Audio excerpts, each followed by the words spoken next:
Die Arbeit auf dem Niveau, was wir hier tun, ist sehr einbindend, sage ich mal. Also im Endeffekt dreht sich mein ganzes Leben, seitdem ich das hier ausübe, um die Arbeit.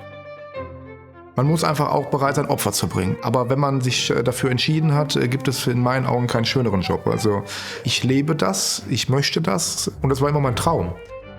Mein Name ist Yannick Noack, ich bin seit Mitte 2022 Küchenchef im Hotel und Restaurant Purs. Unsere Stilistik basiert schon aufbauend auf der klassischen Haute Cuisine, natürlich modern interpretiert. Wir sind schon in 2023 damit und bringen dann einfach unseren eigenen Touch dabei mit rein.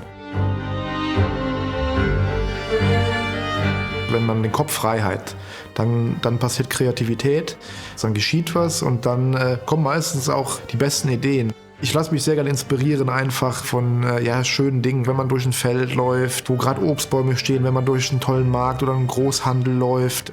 Der kreative Prozess für ein neues Gericht entwickelt sich natürlich im Vordergrund. Wir haben immer ein Kernprodukt, ob das jetzt ein Fisch ist, ein Fleisch ist oder auch was Vegetarisches, ein Getreide, wie auch immer. Das ist immer für uns der Fixpunkt. Und dann gibt die Natur, die Jahreszeit vor, die Saison, was wir dann darum bauen. Das ist auch so ein gewisses Grundkonzept von uns, dass wir da nicht zu jeder Zeit dem Gast alles bieten, sondern zu der jeweiligen Zeit dem Gast das bieten, was einfach Saison hat und was in dem Fall auch dann am besten verfügbar ist, am besten schmeckt und qualitativ auch am besten passt einfach.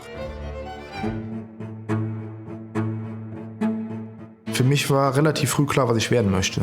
Und ich habe das vom ersten Tag an mit sehr viel Leidenschaft, sehr viel Ehrgeiz betrieben, weil das einfach so meine Charakterart ist, wenn ich was mache, dass ich sowas zu 100% mache. Ich habe dann mit meiner Oma zusammen im Alter von 7 Jahren bei Dieter Müller im Schloss Leerbach, damals 3 Michelin-Sterne, einen Kochkurs gemacht. Ich glaube, er wusste damals selber gar nicht, wie ihm geschieht, dass da so ein junger, kleiner Mensch bei ihm in der Küche steht. Aber er hat mich da schon unglaublich werkeln lassen, unterstützen können und ich durfte mich da auch schon austoben.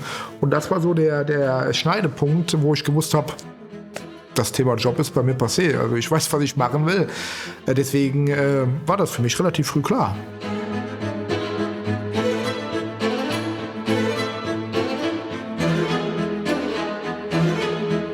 Alles auf dem Teller muss einen Sinn ergeben und alles, was keinen Sinn ergibt, gehört nicht auf den Teller. Es ist einfach häufig der Fall, dass man immer mehr will und mehr, aber es einfach der falsche Ansatz ist. So haben wir in den ersten Jahren angefangen. Und mittlerweile schauen wir einfach, dass wir immer mehr wegnehmen. Dass wirklich das, was auf dem Teller präsentiert wird, auch einen Sinn ergibt. Einen Sinn ergibt geschmacklich, vom Aussehen her und auch von der Denkweise von uns. Also wir möchten einfach das, was auf dem Teller ist, dass es so ist, dass man weder das Gefühl hat, dass was fehlt, noch dass man was braucht.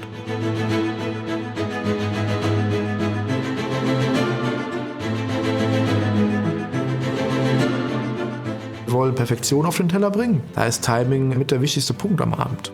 Da es einfach wirklich auf viele Kleinigkeiten ankommt, auf Garpunkte, auf verschiedene Texturen, Momenten, wo es einfach so genau am Gast ankommen muss, wie wir uns das vorstellen, um einfach die Perfektion nicht nur in der Küche zu haben, sondern auch am Gast. Das ist das, was zählt.